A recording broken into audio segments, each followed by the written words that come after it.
प्रणाम और good evening.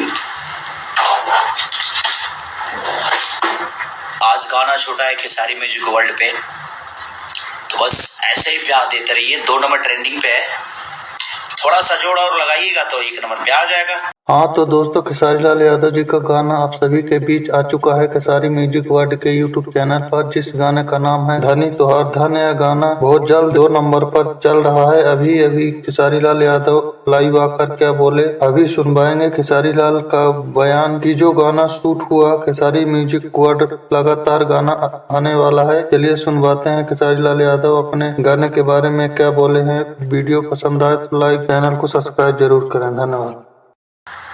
धनी तुहार धन, क्योंकि बहुत दिन बाद छूटा है और आप लोग भी जान ही रहे क्यों नहीं छूट रहा है, क्यों प्रॉब्लम है। तो ठीक है, अभी लगातार आप लोगों को गाना खेसारी म्यूजिक वर्ल्ड पे ही मिलेगा मेरा। तो आप जितना जल्दी से 10 मिलियन करो भाई लोग, उसको 10 मिलियन पे ले जाना है हम लोगों को। अब क्या करेंगे, एक ही साधन है, एक ही जगह है, तो हम लोग को उसी पे मेहनत करना है और वहीं से मनोरंजन निकालना है अपने आप का, और अपनी मनोरंजन वहीं से करके और मस्ती करना है। थोड़ा गाना बजाओ भाई। बाकी है 4 लाख, बस 4 लाख बाकी है।